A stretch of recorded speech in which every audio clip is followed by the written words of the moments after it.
Last हमने क्या study किया, इंटरनेशनल सिस्टम ऑफ यूनिट्स, ठीक है। हमने mass, length, time, temperature, electric current, luminous intensity, quantity of matter that is mole, ठीक है, इन सबकी फंडामेंटल यूनिट्स देखी, इनके सिंबल्स देखे, और 2 सप्लीमेंट्री मतलब एडिशनल हमने फिजिकल क्वांटिटीज़ देखी। तो टोटल हमारे पास फंडामेंटल कितनी हो गई, 7 + 2 मीन्स 2 क्या है हमारी सप्लीमेंट्री। और सप्लीमेंट्री कौन कौन सी है, plane angle and solid angle. 1 by 1 इसको थोड़ा थोड़ा स्टडी करेंगे, ठीक है। हम क्या देखेंगे कि इसकी डेफिनेशन क्या होती है, 1 मीटर को कैसे डिफाइन करते हैं, किलोग्राम, सेकंड, सारी यूनिट्स जो होंगी हमारी उनको देखेंगे हम कैसे डिफाइन करते हैं। फर्स्ट इज़ द मीटर, ठीक है। मीटर क्या होता है, वो स्टैंडर्ड यूनिट होती है मीटर, ठीक है, जो एग्जैक्टली किसके इक्वल होती है, 1650763.73 वेवलेंथ इन वैक्यूम, ठीक है। इतनी टाइम्स उसकी वेवलेंथ होनी चाहिए वैक्यूम में, ठीक है, of the radiation from krypton isotope of mass 86, ठीक है। जो उसकी रेडिएशन हो वो क्या हो, जो आपका क्रिम्पटॉन है, ठीक है, एक आइसोटॉप होगा उसका जिसका मास कितना होगा, 86 होगा। तो ये कुछ डेफिनेशंस हैं उसकी। Next is the kilogram. 1 kilogram is defined as the mass of international prototype of the kilogram, which is a standard block of platinum iridium alloy 3.9 centimetre in height. उसकी हाइट कितनी होनी चाहिए, 3.9 सेंटीमीटर होना चाहिए। और जो डायामीटर होना चाहिए वो प्रिजर्व होना चाहिए किसमें, International Bureau of Weight and Mass at Sevres near Paris, France. तो ये क्या थी, ये कुछ डेफिनेशन डिफाइन की थी जहाँ पे इन्होंने डिफाइन किया था कि हम पर्टिकुलर इस क्वांटिटी को हम क्या कहेंगे, किलोग्राम कहेंगे। तो जस्ट आपको गो थ्रू होना है इनकी डेफिनेशन से, इनको लर्न नहीं करना, बस इनको समझना है, ठीक है।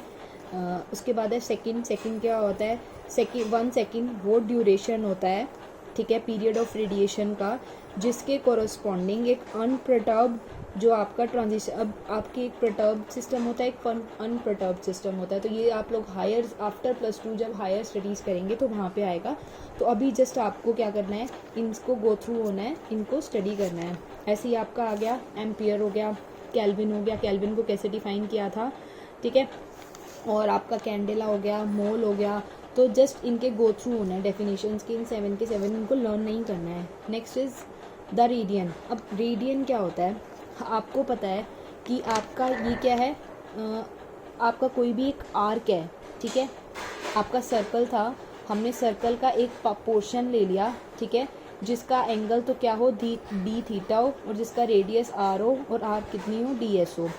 तो 1 रेडियन कैसे डिफाइन करेंगे, तो 1 रेडियन क्या कहता है कि 1 radian is the angle subtended at the centre. ये एंगल, जितना एंगल सबटेंड कर रहा है, कितना एंगल सबटेंड कर रहा है, वो किसके इक्वल होगा, ये जो आपका आर्क का डिस्टेंस है, ठीक है, और डिवाइडेड बाय जो आपका सर्कल का रेडियस है, वो क्या कितना कहलाएगा, आपका 1 रेडियन कहलाएगा, ठीक है। तो 1 रेडियन किसके इक्वल हो गया आपका, इसका फॉर्मूला क्या हो गया, d theta is equal to d s by r, ठीक है।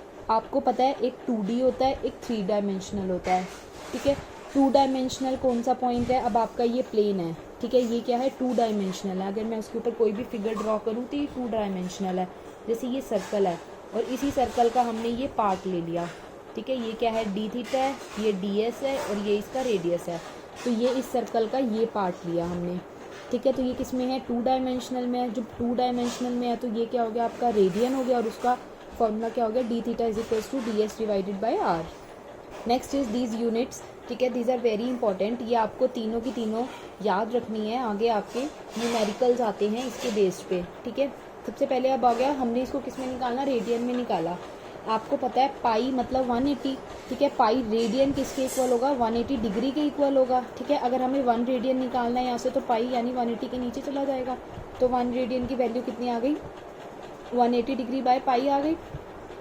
पाई की वैल्यू पुट कर दो, पाई की कितनी वैल्यू होती है, 22 डिवाइडेड बाई 7, 7 ऊपर चला जाएगा, ठीक है। ये कितना आ गया, मल्टीप्लाई किया जब इन दोनों को तो 360 डिग्री बाई 11, जब इसको डिवाइड किया तो कितना आ गया, 57.7 डिग्री, ठीक है। तो पाई रेडियन आपका 1 रेडियन किसके इक्वल आ गया, 57.7 डिग्री के। अब हमें डिफरेंट कंपैरिजन करने के लिए डिफरेंट यूनिट्स पता होनी ज़रूरी है। सबसे पहले तो क्या थी, पाई रेडियन किसके इक्वल आया, 180 डिग्री के, और 1 रेडियन कितना निकाला, 57.7 डिग्री के।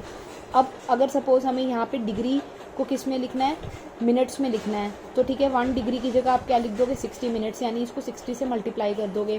ठीक है, आपको ये याद रखना है, आपको आपका 1 रेडियन किसके इक्वल होता है, 1 डिग्री किसके इक्वल होता है, 1 degree is equal to 60 minutes. ये अगर ऊपर 1 एपोस्ट्रॉफी होगा तो वो कितना हो जाएगा, मिनट का सिंबल हो जाएगा। जो सर्कल होता है वो डिग्री का सिंबल होता है, जो 1 एपोस्ट्रॉफी है वो किसका सिंबल होता है, मिनट्स का। और 1 मिनट किसके इक्वल होता है, 60 सेकेंड। अगर 2 एपोस्ट्रॉफी होंगे तो सेकेंड्स के इक्वल। ठीक है, 0 degree this 1 apostrophe minute, 2 apostrophe is your second. ये तीनों आपको याद रखनी है कि 1 डिग्री किसके इक्वल होता है और 1 मिनट किसके इक्वल होता है और पाई रेडियंस किसके इक्वल होता है और 1 रेडियन किसके इक्वल होता है। Next is your steradian. अब जैसे रेडियन था, स्टेरेडियन क्या होगा आपका, स्टेरेडियन इज 3D, आपका 3D स्ट्रक्चर होगा। ठीक है, 1 स्टेरेडियन किसके इक्वल होता है, जैसे ये वो तो क्या होता है आपके एक सर्कल का पार्ट होता है। ठीक है, अब आप क्या लेते हो, स्फीयर। जैसे आपने बॉल ले ली, आपकी बॉल क्या है, जब आप उसको रखोगे तो वो क्या एक प्लेन पे आती है, नहीं ना, उसकी कुछ हाइट भी हो जाती है वहाँ पे जाके, तो दैट मीन्स वो आपका 3 डायमेंशनल स्ट्रक्चर हो गया।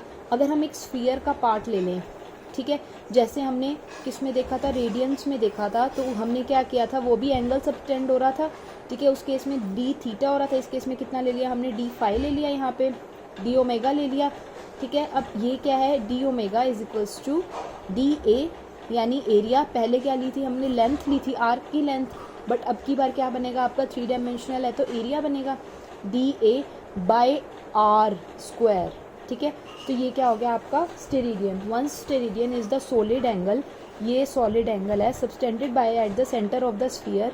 ये कोई स्फीयर होगा आपका, ठीक है, उसका पार्ट है ये, हमने उसका पार्ट ले लिया by that surface of the sphere. ठीक है, अब इस स्फीयर का जो एरिया है, ठीक है, which is equal in area divided by 2 the, मतलब divided square of the radius of the sphere. तो यानी रेडियन के केस में 2 डायमेंशनल, ठीक है, स्टेरेडियन के केस में 3 डायमेंशनल होगा। ठीक है, इस केस में क्या ले लेंगे हम, d omega is equals to d phi is equals to d a by r square steradian. Next are some advantages of SI. अब हम एसआई सिस्टम ही क्यों यूज़ करते हैं, इसके कुछ एडवांटेजेस हैं।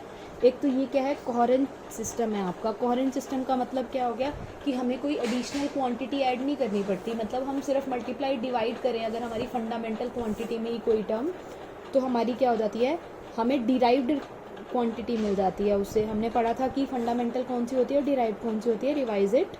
नेक्स्ट इज जो आपका एसआई सिस्टम है वो क्या है, रेशनल सिस्टम है। ठीक है, रेशनल सिस्टम होने का क्या मतलब हो गया आपका, जैसे हमने फॉर एग्जांपल किसी भी एक सिस्टम के लिए उसकी एक पर्टिकुलर वैल्यू डिफाइन कर दी हमने, ठीक है, उसकी पर्टिकुलर फिजिकल क्वांटिटी असाइन कर दी, कोई एक पर्टिकुलर यूनिट असाइन कर दी हमने। हम ले लेते हैं सपोज एनर्जी की यूनिट्स लेके चलते हैं, जैसे एमकेएस सिस्टम में हमने एनर्जी की यूनिट्स ले ली। अब डिफरेंट टाइप की एनर्जीज होती हैं, मैकेनिकल एनर्जी हो गई हमारी, इलेक्ट्रिकल एनर्जी हो गई और हीट एनर्जी हो गई।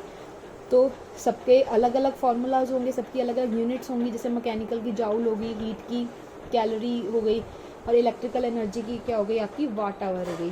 ठीक है, तो यानी इसकी सबकी क्या है, अलग अलग यूनिट्स हैं और हमने अलग अलग यूनिट्स डिफाइन कर दी एनर्जी की भी आगे, तो दैट मीन्स रेशनल हो गया आपका। Next is your absolute system of unit, की कोई भी ग्रेविटेशनल यूनिट ना हो उस सिस्टम के ऊपर, मतलब जी ना हो उसके ऊपर। मीट्रिक सिस्टम हो गया, मीट्रिक मतलब 10 की पावर्स में लेते हैं जब। ठीक है, उसके बाद क्या है आपका जो करंट इलेक्ट्रिसिटी है उसकी एब्सोल्यूट यूनिट हो गई, जैसे ampere, current, volt, potential difference, ohm, henry. ठीक है, ये सब आप आगे स्टडी करेंगे कैसे होता है।